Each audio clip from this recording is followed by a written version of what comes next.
Las propuestas de los candidatos se realizó en el 2016 con todo el grupo de comunicaciones Corripio, del 18 al 27 de abril, en una ronda cada uno. Participaron los candidatos presidenciales Pelegrín Castillo, Soraya Aquino, Elías Wessing Chávez, Atoy de Camps, Guillermo Moreno y Luis Abinader. Declinaron participar Danilo Medina y Minú Tavares Mirabal. Las propuestas...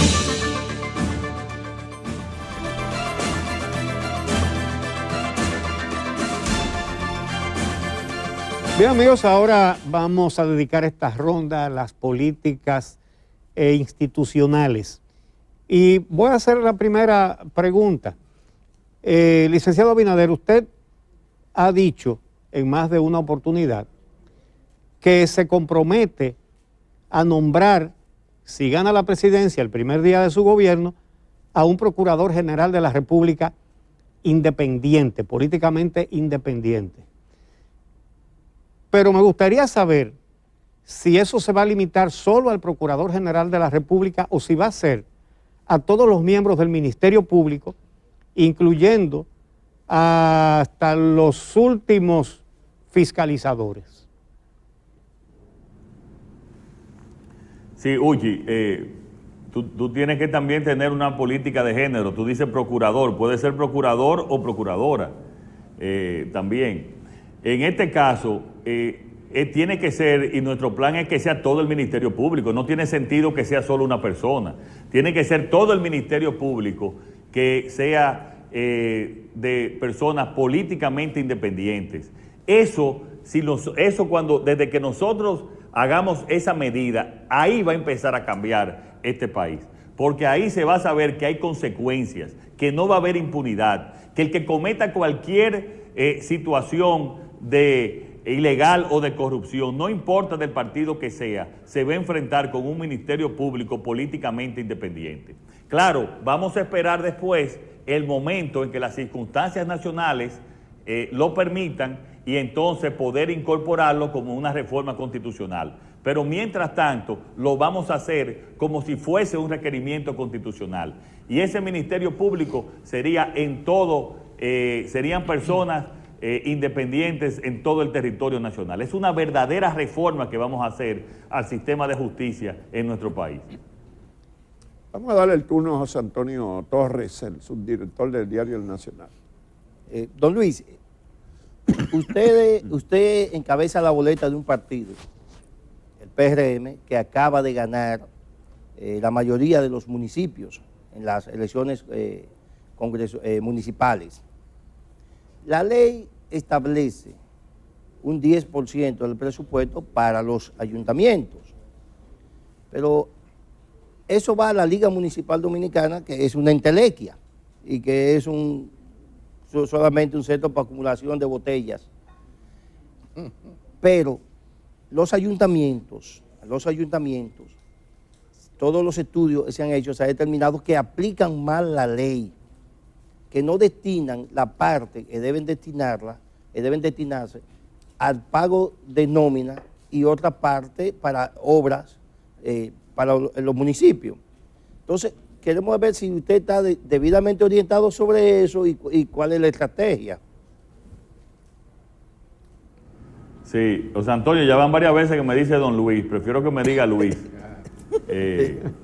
Si no le voy a decir señor José Antonio. Pero mira, lo primero es que la Liga Municipal es parte del problema, porque no cumple sus funciones, que cuando se creó esa liga era para asesorar especialmente a los pequeños municipios del país que no tenían el personal ni la capacidad técnica. Pero eso se ha desvirtuado y se ha politizado como muchas de las instituciones en nuestro país. Pero el principal problema es que según la ley, que debería de ser un 10% de los ingresos tributarios, se le está dando menos de un 3% a los ayuntamientos. Por lo tanto, tienen muchas debilidades en cumplir los requerimientos que por ley deben de facilitar en sus respectivos municipios. Y lo que tiene que haber una Contraloría y una Cámara de Cuentas que realmente exija que tengan que cumplir con el % de sueldos y salarios, el % de inversión, la parte de educación y según aplica la ley municipal. Ahora bien, lo que yo creo es que nosotros tenemos que, así como en otros aspectos, abocarnos a un gran acuerdo con la municipalidad y decirles, miren, vamos a ver, vamos a juntarnos. Nosotros podemos ahora, ante esta situación, cumplir con X% y vamos entonces a ajustar la ley según ellos mismos se están requiriendo y darle el % y ajustarnos, que el gobierno se ajuste a su propia ley y exigirle también aspectos que ahora está resolviendo el gobierno, que lo tengan que resolver entonces los ayuntamientos. Nosotros creemos en la descentralización del gasto. Es parte fundamental para el desarrollo de cualquier país, la descentralización del gasto. Claro, una descentralización, José Antonio, que esté debidamente supervisada. Y eso lo debe de hacer la Cámara de Cuentas y lo debe de hacer la Contraloría. Claro, la Cámara de Cuentas recibe también la mitad de lo que debería de recibir, según dice la ley, en términos de los ingresos. Aquí todo está funcionando de manera irregular, pero creo que tenemos que hacer un nuevo pacto con la municipalidad para cumplir con el % que se acuerde y que también la responsabilidad que ahora está haciendo el gobierno central, pasársela entonces a los ayuntamientos y exigirle que ellos la cumplan ya con los recursos disponibles. Amelia Deschamps. Abinader, estamos hablando del tema de la corrupción y la impunidad desde hace un buen rato y analizando esta coyuntura política y electoral, uno se da cuenta que se han dado unas alianzas como extrañas, parecería una mezcla de manso con cimarrones. Entonces, usted ha prometido que habrá en su gobierno, si llegara al poder, esa lucha contra la corrupción y la impunidad. Yo me pregunto, ¿qué compromisos políticos se han hecho a raíz de esas alianzas y qué garantías habrá de que hay una real voluntad de combatir la corrupción y la impunidad vinculado con esos aspectos de alianzas políticas partidarias que se han dado en este contexto? Yo quiero decirte, Amelia, que yo no he comprometido ninguno de mis principios, ni los comprometo con nadie. Esos principios que yo he hablado desde hace muchos años y que hoy repito, de que no va a haber impunidad y de que vamos a luchar contra la corrupción en nuestro gobierno, eso yo no lo negocio con nadie, ni lo he discutido con nadie, ni lo he comprometido, ni acepto que se comprometa tampoco en ese aspecto. Nosotros hemos hecho alianzas electorales con Guillermo Moreno, donde llevamos candidato a senador de él por la provincia de San Juan. Hemos hecho acuerdos con la Fuerza del Pueblo, hemos hecho acuerdos con otros partidos, porque así lo requerían las condiciones políticas en términos de un Congreso que nosotros queremos que sea un Congreso diverso, que sea un Congreso además que sirva de contrapeso al Poder Ejecutivo, que eso es parte de los problemas de la democracia que tenemos. Ahora, esos principios que nosotros hemos hablado desde hace muchos años, eso, Amelia, es innegociable. Y eso nosotros lo vamos a implementar desde el primer día de nuestro gobierno.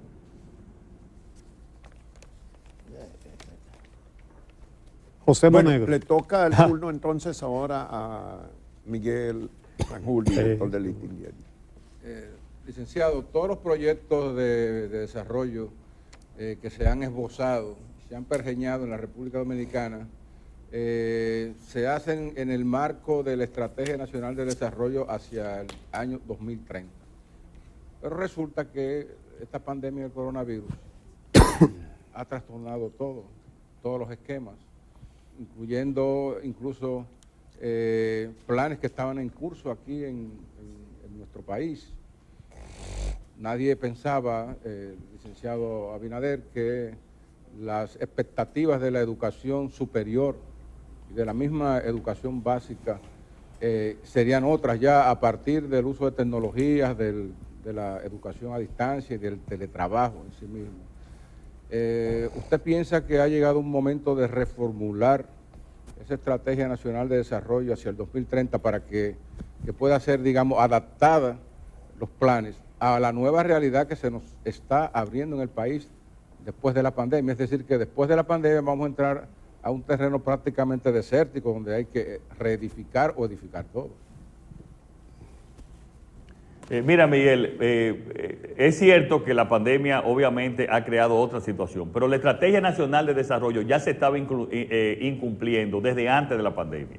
Recuérdate que mandaba hace 3 años a un pacto fiscal y antes del pacto fiscal a un pacto eléctrico. Y nada de eso, el gobierno ha incumplido totalmente la Estrategia Nacional de Desarrollo, que es una ley. O sea que también eso es otra de las leyes que ha incumplido el gobierno. Nosotros vamos a readecuar la Estrategia Nacional de Desarrollo a la situación actual, vamos a volver a establecer los objetivos que conjuntamente también incorporando los objetivos de desarrollo de las Naciones Unidas, que tenemos que unificarlos, y desde el Ministerio de Economía y Planificación le vamos a dar seguimiento a esa Estrategia Nacional de Desarrollo que nos sirva como objetivos en cada uno de los sectores para nosotros ir evaluando la misma ejecución de gobierno. Un ministro de Salud Pública, donde nosotros podamos establecerle, según el presupuesto, que tiene que disminuir, que está bastante alta, por encima del promedio, la mortalidad infantil en la República Dominicana, al igual que la mortalidad materna,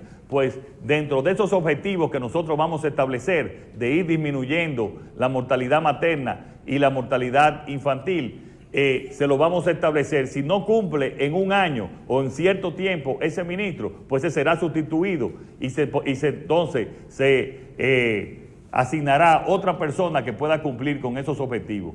Esa Estrategia Nacional de Desarrollo debió de servir de guía para la ejecución y los objetivos de esas políticas públicas, y nosotros lo haremos así en el gobierno, por supuesto readecuándola, pero no solo por la pandemia. Ya desde antes, Miguel, se habían incumplido todos los aspectos y nos habíamos quedado atrás en muchos de los objetivos de la Estrategia Nacional de Desarrollo, que hay que recordar que es una ley, José Monegro. Luis Abinader, desde hace mucho se plantea la necesidad de reformar el Estado. Tenemos más de 20 años hablando de reforma del Estado. Hay instituciones que se sobreponen en sus funciones, hay instituciones que ya su razón de ser, ya por el paso del tiempo, la modernización del país, han sido superadas. ¿Se plantea, Luis Abinader, hacer una reforma del Estado y cuáles serían los pilares de esa eventual reforma del Estado? Mira, ya en la República Dominicana, como tú dices, José, hay diversos ya planes sobre eso. Se conocen cuáles son las instituciones que no tienen ya ninguna función y siguen ahí pues, sencillamente por aspectos politiqueros.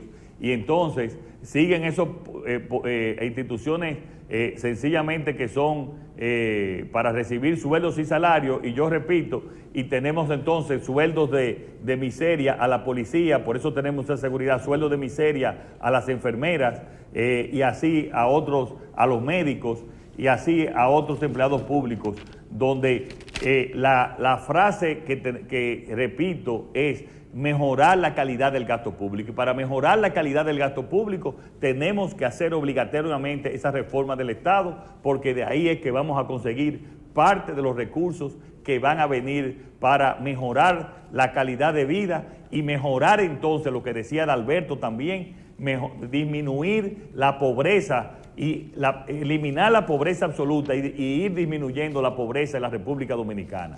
Si no mejoramos la calidad del gasto público, que tiene que ver con esa reforma del Estado, entonces no vamos a conseguir los objetivos que nosotros perseguimos. Pero esa reforma política del Estado incluye una reforma política para que el partido de gobierno y sus aliados no tengan 2 de los 5 miembros de la Junta Central Electoral, o para que los senadores que están en el cargo no tengan un barrilito y tengan una competencia desigual con los que aspiren desde fuera, o para que haya una cantidad de gente que no cumple la ley, incluyendo el presidente de la República, que está por encima de la ley, de las leyes en general. Empezando por tu primera parte, Juan Bolívar, recuérdate que nosotros fuimos los primeros que dijimos que no queríamos no queríamos representantes en la Junta Central Electoral. Yo le garantizo al pueblo dominicano que nosotros vamos a nombrar una Junta Central, vamos a proponer una Junta Central Electoral totalmente independiente para eliminar estos sobresaltos que tenemos cada vez que hay elecciones, y asimismo también una Cámara de Cuentas independiente. Y el primero que va a cumplir la ley es el presidente de la República, que tiene que cumplirla, que como dije y repetía, toda esta cantidad de leyes que el primero que le incumple es el Poder Ejecutivo.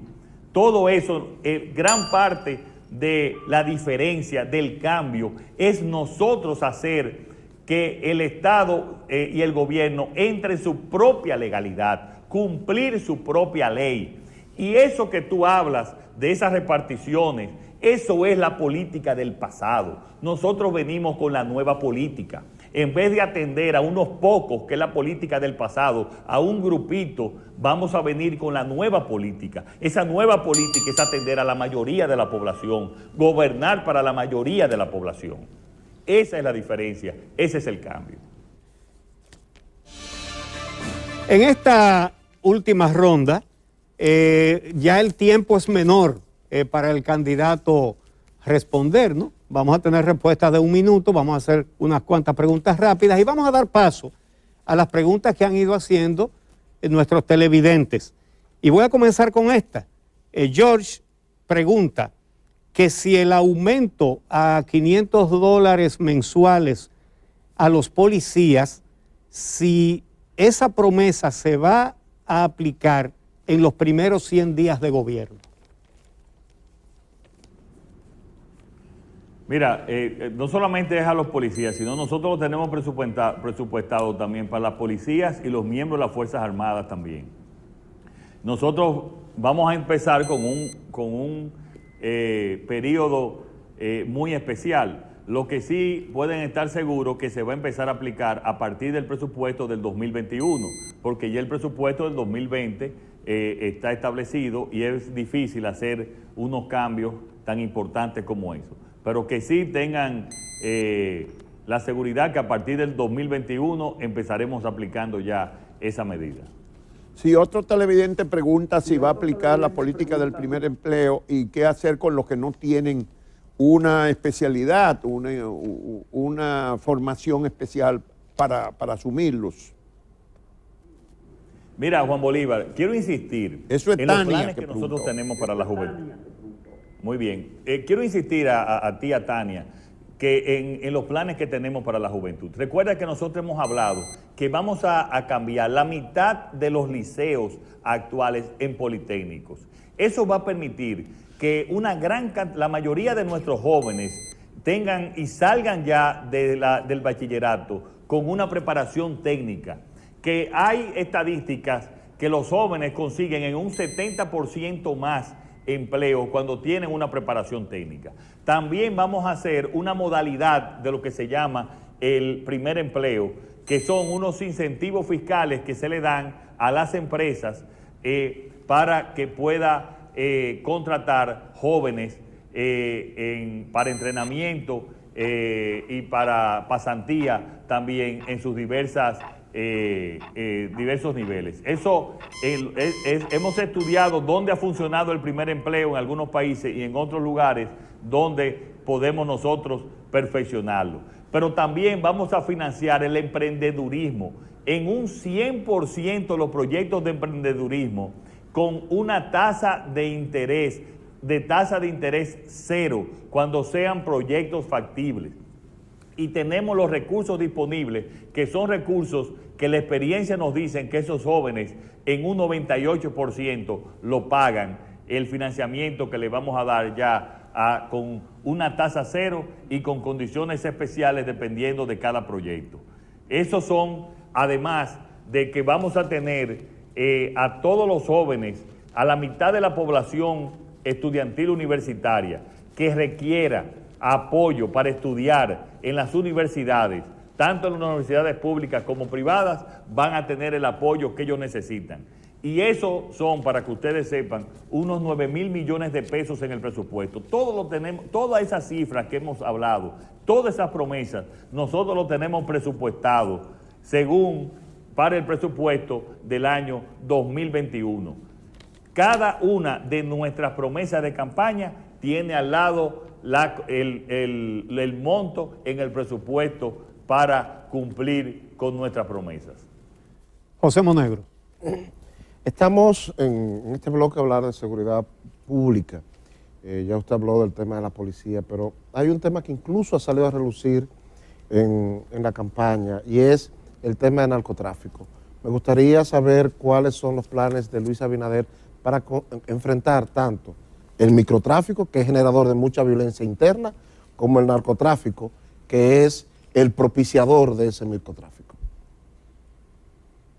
Bueno, penosamente ha salido de una manera muy politiquera. Y aquí el único responsable de cualquier acción de narcotráfico es el gobierno, que es el que tiene las investigaciones y el que tiene también el jefe de la Dirección Nacional de Control de Drogas. Nosotros vamos a enfrentar con firmeza, con decisión el narcotráfico. Primero con una mucho mayor colaboración con la DEA y con el Interpol y con las otras instituciones regionales que luchan contra el narcotráfico. Vamos a enfrentar el microtráfico en nuestro país, pero también vamos a hacer una política de prevención. Cuando hablamos de ese proyecto Oportunidad 14 para los jóvenes, 14-24, son las edades de 14 a 24, que es donde encuentran los criminales las edades más vulnerables para que entren en la criminalidad. Y ahí vamos a hacer muchas medidas preventivas. Vamos también a reforzar y apoyar de nuevo todas las instituciones para la rehabilitación de los jóvenes adictos, que también ha sido olvidado por el gobierno. Lucha real contra el narcotráfico. Y no vamos a permitir que personas duren 10 años, supuestamente como el caso de César el Abusador, que duró 10 años aquí en la República Dominicana y nadie sabe cómo lo hizo ni quién lo protegía. Eso no va a pasar en nuestro gobierno. María Aristi. Si la frontera continúa siendo un espacio vulnerable ante el contrabando, el tráfico de inmigrantes y el tráfico de drogas también, ¿qué se propone Luis Abinader si es presidente de la República para controlar la zona fronteriza? Mira, yo creo que nosotros tenemos que hacer una redefinición de nuestras relaciones con Haití para tener una mayor colaboración en ese tema de la inmigración y tener que ellos también en esa colaboración nos ayuden en controlar también la migración y tener mayor colaboración también en lo que tiene que ver con la criminalidad, con lo que tiene que ver también con los aspectos de salud y también con acuerdos comerciales mucho más transparentes y que no cambien de la noche a la mañana como ha pasado recientemente, ya que Haití es nuestro segundo socio comercial de exportación. Pero también lo que nosotros tenemos que hacer, no solamente el problema es en la frontera es parte del problema, pero también es aplicar la ley de migración. Si nosotros aplicamos la ley de migración, no va a existir ningún extranjero irregular o ilegal en la República Dominicana.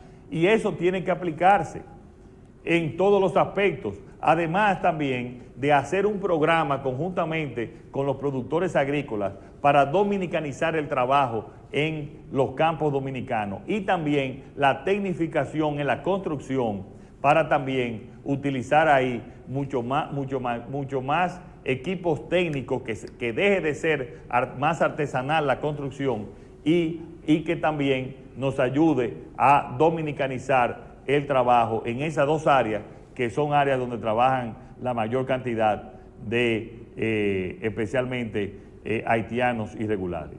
Adalberto Grullón. Hablando de la seguridad ciudadana, que es uno de los principales problemas que tiene la sociedad dominicana hoy en día, quisiera retomar el tema de la policía. Parece que no bastaría aumentar los salarios a los miembros de esa institución, lo cual sería una medida justa, porque a esa institución se le acusa de corrupción, de ineficiencia, y a veces la gente en los barrios no sabe a quién temerle más, si a los ladrones de por ahí, a los atracadores del barrio o a los policías, a tal punto que casi ni lo llama cuando le roban o le atracan. ¿Qué usted va a hacer para reformar o transformar la policía? Porque sin una policía eficiente, seria y creíble, es muy difícil garantizar la seguridad ciudadana. Mira, estoy perfectamente de acuerdo contigo, Adalberto. Cuando yo hablo de mejorar los salarios, es una parte de la reforma de la policía. Obviamente, con los salarios que tenemos actualmente, tú no puedes hacer ninguna reforma. Con ya salarios dignos, que empezando con un salario mínimo del equivalente a $500 y proporcionalmente ir aumentando, eso nos ayuda y es una condición primera para hacer una verdadera reforma a la policía. En muchísimos otros países, en Colombia, en ciudades norteamericanas, en misma Europa, en Sudamérica, en muchas ciudades también, que son policías municipales, se han hecho reformas con muchísimo éxito, disminuyendo radicalmente la delincuencia y teniendo una policía verdaderamente proporcional. Pero tiene que haber una decisión política que no ha existido en nuestro país de hacer esa reforma. Y esa es una decisión que nosotros tenemos de reformar la Policía Nacional, de que la población los respete a los policías, de que la población se sienta protegido por la policía y que se apliquen las nuevas técnicas también de combate a la delincuencia, tanto desde el punto de vista tecnológico como desde el punto de vista también logístico y de acción. Yo estoy seguro que con esa reforma a la policía, Adalberto, nosotros en 2 años reducimos en más de un 50% la criminalidad en nuestro país. Bueno, nos queda pendiente Miguel Franjul todavía en esta ronda. Bien, licenciado, no quiero desaprovechar la ocasión en que nos están acompañando en este momento aquí en el estudio parte de su equipo de campaña, en especial la candidata vicepresidencial. Si usted llega a la presidencia de la República, ¿qué funciones adicionales a las que le asigna la Constitución a la vicepresidenta de la República usted le piensa dar a esa persona para que pueda desarrollar sus capacidades y auxiliar más al gobierno en sus nuevas tareas? Mira, Raquel Peña es una profesional del área de la educación, pero que también tiene experiencia en el sector privado, pero que también tiene mucha experiencia en los sectores en trabajar con oficinas no gubernamentales, con sectores sociales, con la sociedad civil. Por lo tanto, Raquel nos va a ayudar muchísimo en diversas áreas. Yo quiero no una vicepresidenta asignada a un área específica, yo quiero una vicepresidenta que nos va a ayudar en términos generales de gobierno, donde le vamos a asignar áreas específicas con gabinetes específicos, con objetivos que vamos a implementar en todas las áreas de gobierno. Va a ser una vicepresidenta activa y de gran ayuda, no solamente para nosotros, sino también para el país. Amelia Deschamps.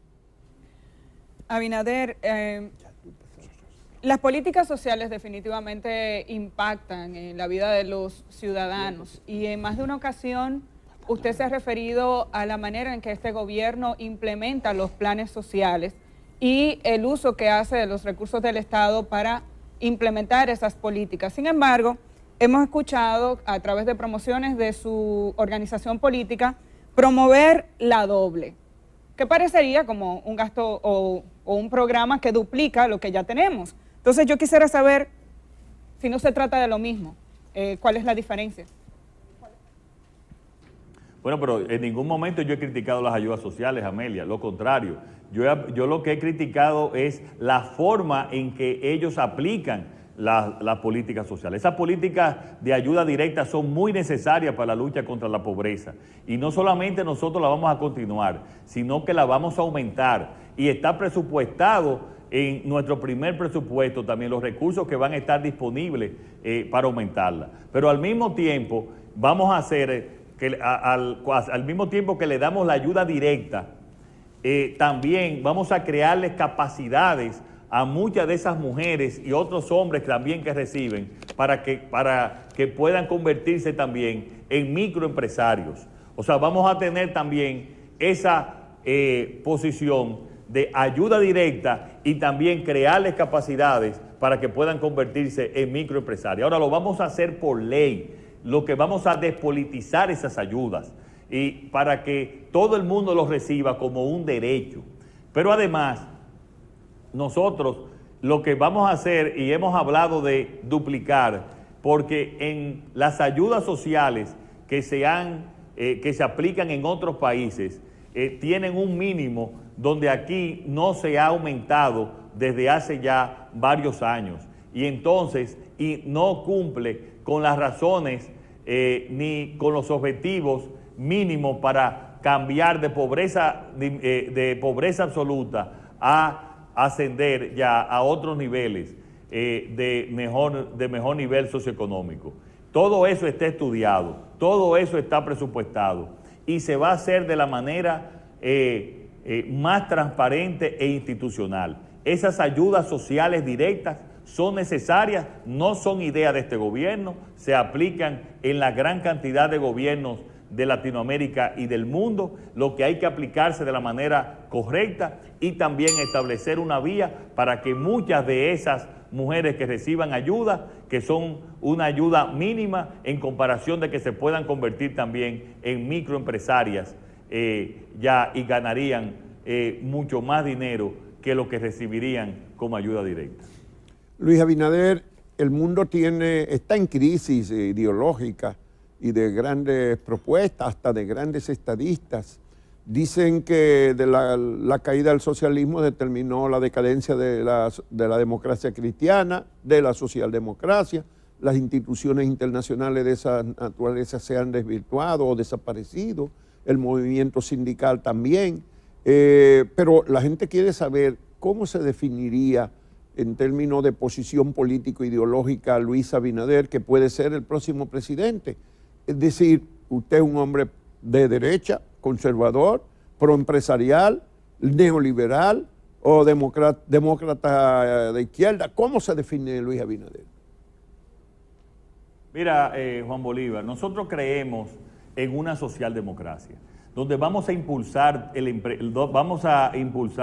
las empresas para crear empleos, vamos a facilitar todo nuevo emprendimiento que cree empleos, pero al mismo tiempo recaudar la cantidad de dinero necesario para atender a los niveles más necesitados de la población, donde tiene que haber una salud universal, donde tiene que haber una educación para todos, donde tiene que haber infraestructuras básicas. No es posible que en nuestro país más del 70% de la población no reciba agua potable de manera regular, donde tengamos la seguridad. Yo creo que el sistema que ha sido más exitoso es esa socialdemocracia donde se incentiva el emprendedurismo, se incentiva la creación de empleos, pero al mismo tiempo se recaudan los recursos suficientes para atender las necesidades de los menos favorecidos por la sociedad.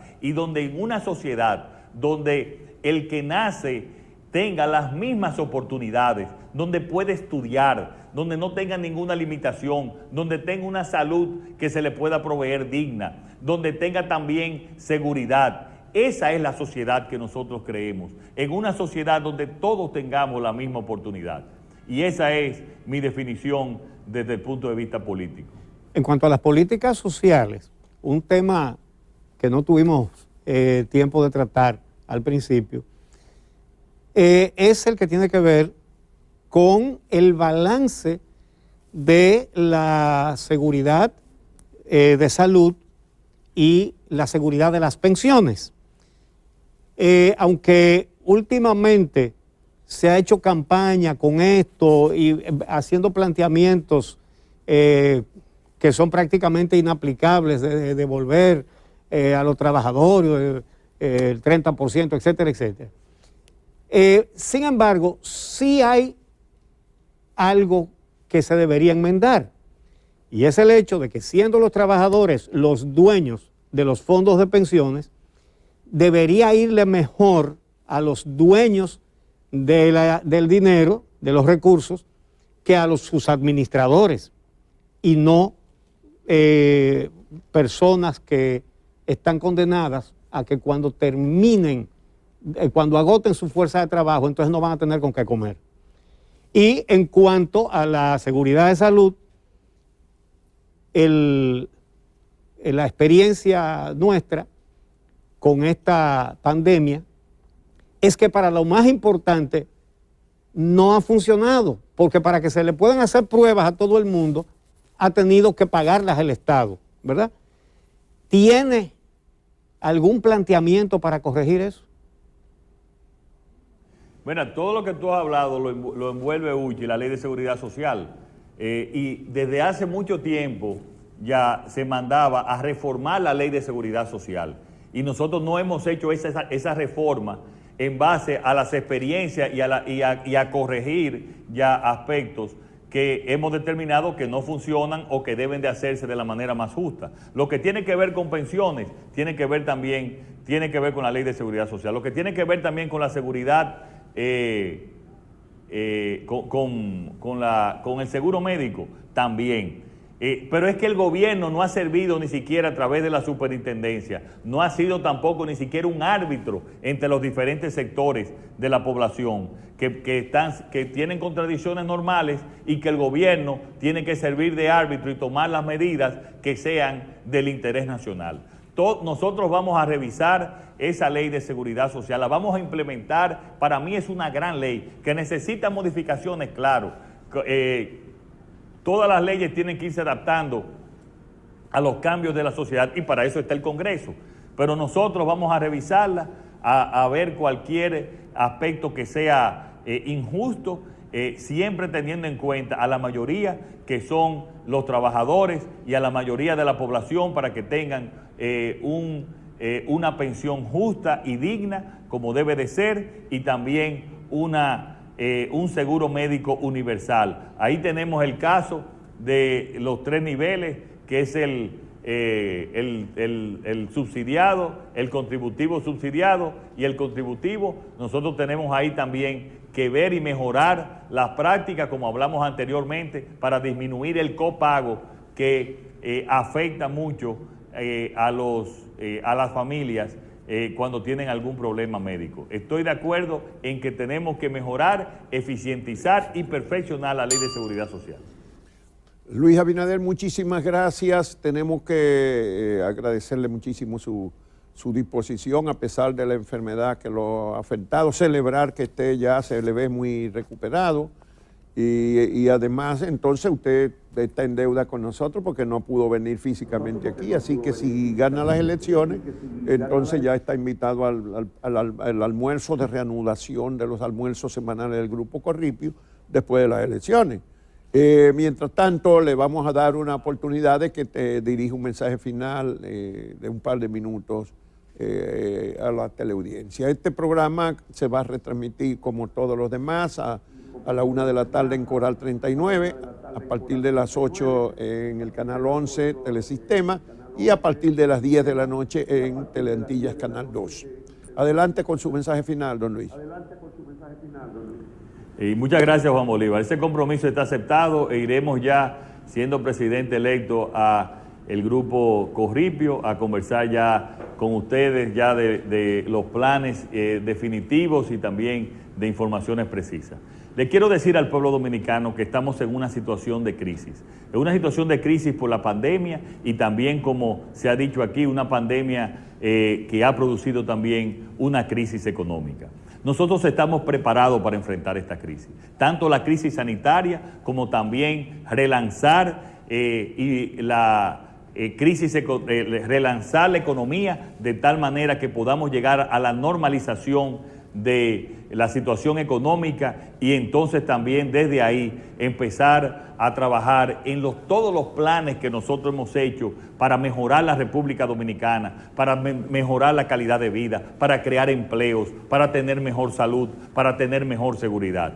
Ningún proyecto político se había preparado como nosotros nos hemos preparado. Nos hemos preparado para cambiar la República Dominicana. El cambio no es una palabra hueca, el cambio es una realidad que viene a mejorar la calidad de vida de los dominicanos y de las dominicanas desde el primer día de gobierno. Confíen en nosotros, confíen en nuestra propuesta. Todo este esfuerzo que hemos hecho durante muchos años, nos hemos dedicado al país, nos hemos entregado a nuestro país, haciendo un esfuerzo personal, haciendo un esfuerzo familiar, y todo eso lo hemos hecho por nuestra pasión de servir, por nuestra pasión de tener una República Dominicana diferente, de que la República Dominicana puede y va a tener un mejor gobierno con mejor calidad de vida para todos. Muchas gracias, gracias por su confianza y gracias a todos ustedes por permitirnos tener esta entrevista para que los ciudadanos entiendan mejor nuestra propuesta. Que Dios los bendiga a todos. Muchísimas gracias. Pues le damos las gracias a los comunicadores que nos han acompañado. Miguel Franjul, director del Listín Diario. Marien Aristi Capitán, que es la jefa de redacción del periódico Hoy. También José Antonio Torres, subdirector del Nacional. Amelia Deschamps. Adalberto Grullón, José Monegro, director del Día. De manera que las gracias a ustedes también y las gracias a cada uno de ustedes, amigos televidentes, que le han dado seguimiento a las propuestas de los candidatos. De esta manera hemos llegado al final de la octava serie de las propuestas de los candidatos, que tuvo con la participación de Guillermo Moreno, de Leonel Fernández y de Luis Abinader. Ya saben que habíamos invitado también al cuarto candidato en competencia, a Gonzalo Castillo, pero él ejerció su derecho a declinar la invitación. Ya nada más nos queda entonces invitarles a todos a que pasemos el proceso electoral con decisión de contribuir al fortalecimiento institucional de la República, que a la crisis económica, primero de salud y económica social, no agreguemos de ninguna manera una crisis política, y para eso es necesario que votemos el próximo 5 de julio, que haya una votación suficientemente sólida como para consolidar un nuevo gobierno que tendrá unos desafíos como nunca, y esta sí es verdad que, ahora sí es verdad que vale la expresión, como nunca en la historia, unos desafíos muy grandes que enfrentar, y para eso es necesario que el voto de la mayoría de los dominicanos se exprese el 5 de julio libremente. Todo aquel que se considera con orgullo dominicano sabe que tiene un deber ineludible: ir a votar el día 5, tomando las medidas de seguridad.